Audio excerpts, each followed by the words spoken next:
मित्रों, संगम से कुछ ही दूर दारागंज इलाके में स्थापित है माघ मेले के रक्षक श्री वेड़ी माधव। वेड़ी माधव यूं तो प्रयागराज का वो प्राचीन मंदिर है जहां साल भर दर्शनार्थियों की भीड़ रहती है, पर माघ मेले की अवधि में वेड़ी माधव मंदिर में भक्तों का सिलसिला रुकता ही नहीं है। और माघ मेले में संगम स्नान के बाद वेड़ी माधव जी का दर्शन करने की परंपरा भी है। स्वयं गोस्वामी तुलसीदास जी ने इसका वर्णन किया है। दरअसल वेड़ी माधव का माघ मेले से नाता उतना ही पुराना है जितना प्राचीन माघ मेले का इतिहास। और अब हम पहुंच गए बिल्कुल मंदिर के बाहर और आप देख सकते हैं यहाँ पर कितना रश है, कितनी भीड़ है। देखिए,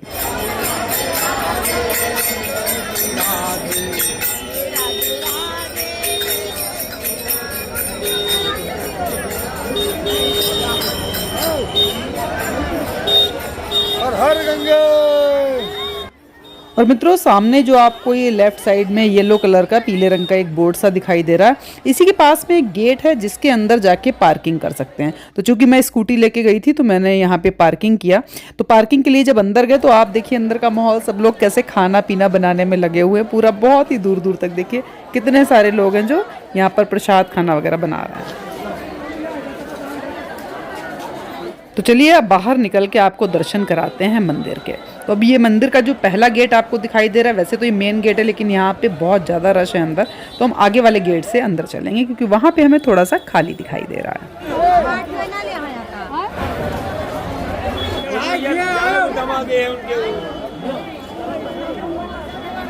तो मित्रों, इस गेट से हम उस जगह पहुंच गए हैं जहां पे दर्शन के बाद हम परिक्रमा करते हैं, लेकिन भीड़ की वजह से हमें इस गेट से आना पड़ा।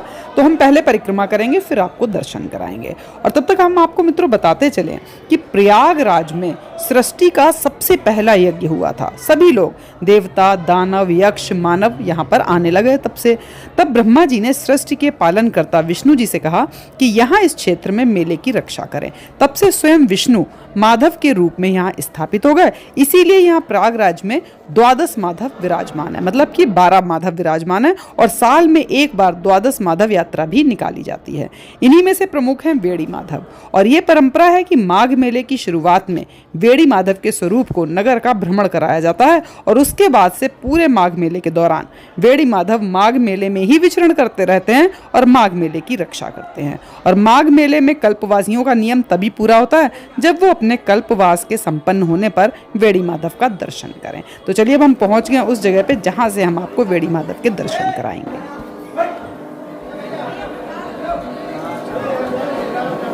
मित्रों, यहाँ पर वेड़ी माधव जी की प्रतिमा के साथ में त्रिवेणी जी की प्रतिमा भी है। और त्रिवेणी जी की प्रतिमा माधव जी की तरह ही शंख धारण किए हुए है। माधव विष्णु रूप में खड़े हैं पर त्रिवेणी जी कमल पर विराजमान है। कहा जाता है कि इस रूप में संसार की ये दुर्लभ प्रतिमा है जो कहीं भी और नहीं है।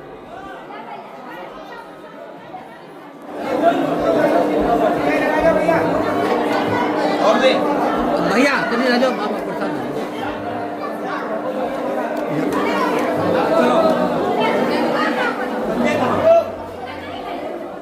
मित्रों, पूरे माघ मेले के दौरान वेड़ी माधव मंदिर में भक्तों के आने जाने का सिलसिला चलता ही रहता है। आप देख ही रहे हैं कितने लोग आ रहे हैं, जा रहे हैं और सड़क पे कितनी भीड़ है मंदिर के बाहर। तो माधव जी को रिझाने के लिए कई कलाकार मंदिर में प्रस्तुति भी देते हैं। मंदिर में प्रभु के जयकारे के साथ हमेशा उत्सव का माहौल रहता है। और माघ मेले की परंपरा के साथ कई कथाएं भी जुड़ी हैं। लेकिन माघ मेले के रक्षक श्री वेड़ी माधव पूरे मेला क्षेत्र पर अपनी कृपा दृष्टि रखते हैं। यानी भक्त अगर अपने प्रभु के दरबार में है तो स्वयं भगवान भी रक्षक की अपनी भूमिका निभाते हैं। तो हम निकल आए हैं मंदिर से बाहर और चलते हैं थोड़ा सा और आगे की तरफ। रास्ते में जो भी चीजें हैं वो हम आपको दिखा देते हैं। हालांकि भीड़ इतनी ज्यादा है कि कहीं पे भी निकलना या आना जाना संभव ही नहीं हो पा रहा है। तो अब हम यहाँ, जैसे कि मैंने बताया था, जो येलो कलर का बोर्ड इसके पास में पार्किंग एरिया है, तो यहाँ से हम स्कूटी निकाल के निकलते हैं आगे। और आगे हमें एक बड़ा ही सुंदर सी जगह दिखाई दे रही है, वो भी हम आपको जरा दिखाई देते हैं।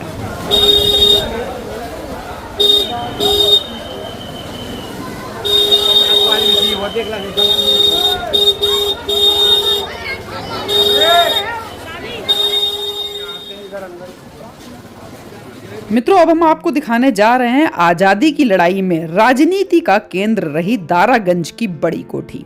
इसके बारे में बताया जाता है कि इस कोठी का निर्माण 1820 में जींद से प्रयागराज आए गल्ला व्यापारी पेरूमल अग्रवाल ने कराया था। नक्काशीदार दीवारों, जालीदार झरोखों और पत्थरों की महीन कटाई करके बनाए गए छज्जों से सजी इस कोठी को जैसलमेर के कारीगरों ने तैयार किया था। और अब ये कोठी जल्दी ही टूरिस्ट के लिए आरामगाह में तब्दील होने जा रही है। और इसके लिए बताते हैं कि जल्द ही ये कोठी जो है ITC वेलकम हेरिटेज में शामिल हो जाएगी। तो मित्रों, आपको मिलती हूँ अब नेक्स्ट वीडियो में नेक्स्ट जगह के साथ और नई कहानी के साथ। तब तक के लिए हर हर महादेव, जय शिव शंभू, जय मां गंगे।